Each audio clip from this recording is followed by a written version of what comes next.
Hello friends, welcome to my channel. It's a girl Mercy. This is Lawyers Info Hub.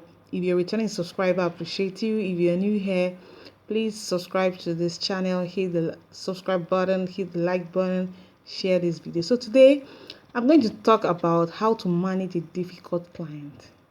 People are different and so are clients. So when you have a difficult client, difficult in the sense that in the sense that maybe the client is eager to get judgment, or the client feels you can perform magic. You have to know that lawyers are not magicians, and you have to explain to the client from the beginning the steps you need to take with respect to his or her case.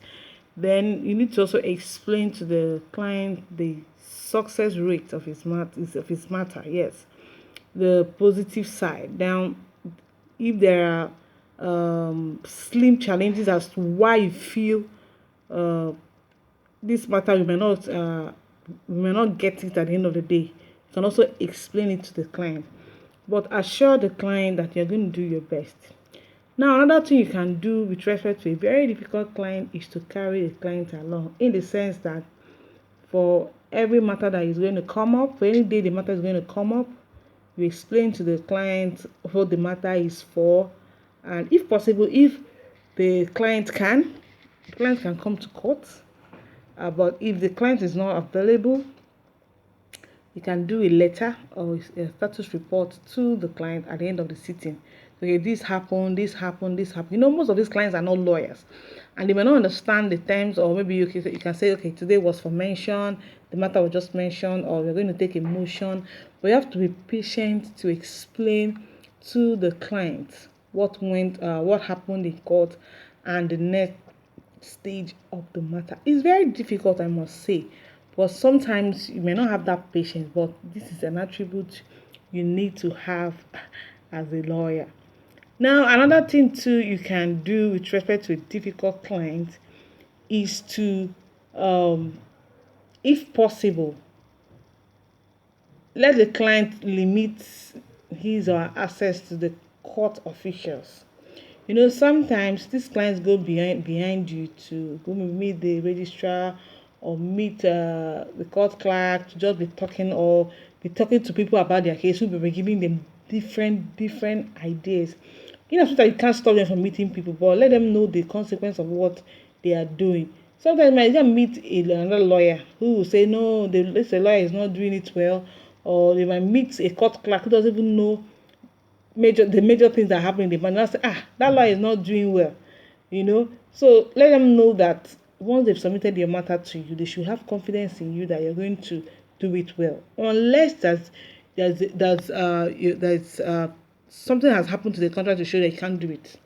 It's their matter, they can take it away from you, but let them know that once they've submitted the matter to you, they should limit all these side talks, because most times it has caused many of these clients to have fear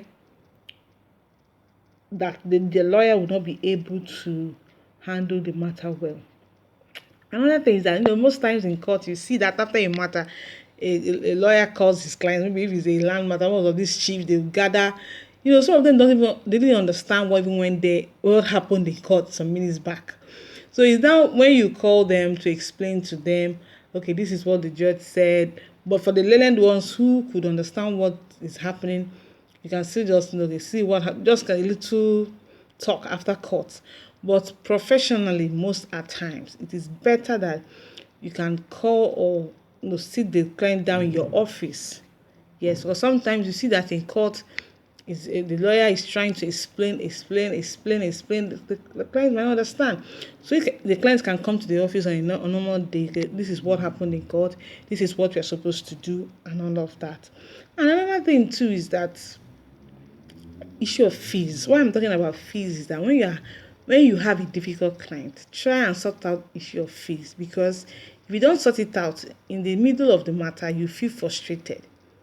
And at the end of the day, you might just say, take your file back. And at the end of the day, you won't be able to get your fees, and the client will go on and maybe start saying a whole lot of. You've seen cases where clients sue their lawyers. Yes, or even petition their lawyers. But what you're going to do when you notice that your client is a very difficult client, what you do is settle the issue of fees very well. If the client is supposed to be paying your appearance fee before the day of sitting, insist that the client brings the money before the court sitting, maybe 2 days before. If the client is supposed to pay like 50% before you start and pay me 20% in the middle of the month, at each stage, remind the client and he sees that the money is paid. Do you understand? So also at each point weighing the matter, if there's need for review of fees, let the client know on time. Don't do a matter grudgingly where you're not being paid enough. It affects your output and also affects your relationship with the client. You see the client as one wicked person, which ought not to be. So charge well, let the client pay, and you do the matter. Now you have to be patient. When I say patient, I'm repeating patience because as people differ, being a lawyer, you are like a doctor. If your emotions are affected, the case might be affected. Just like a doctor who is angry, he might make mistakes during if he's carrying out an operation. So you have to be careful with your clients. When you feel that the relationship can move further, let go. Yes. Don't do a matter with grudges. Don't do a matter with anger, because these are people's lives that matter. It matters. These are people's maybe their money is involved, their life is involved, property is involved. So when you come to that point where you think you can't handle it again, or you're already angry, you're vexed, talk to the client. I can no longer, because I can't control my emotions. But before it gets to that point, I think you should take it easy. If you have these clients who are always angry, maybe you send a junior lawyer or your colleague to court. Why didn't you come? Let explain to your client that, see, you're dealing with the matter. Have confidence, whether I'm there or not. Even if I'm going to send someone, I'm going to send a very capable person who will be able to represent your matter. So let him have that confidence. So even if my lawyer is not coming, but whoever my lawyer is sending is is capable of handling my matter. Now sometimes you see clients reporting lawyers to maybe their bosses. Maybe you are in a position, you have juniors, you send them out, and the client is reporting that your junior did this, your junior did that.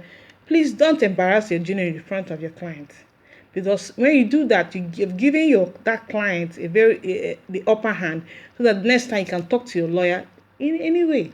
So what you do in that instant, even if there's an issue, maybe your colleague didn't come to court early, or missed the court, or something happened, or didn't do well in court, talk to the colleague in the office, not in the presence of the client or in the premises of the court.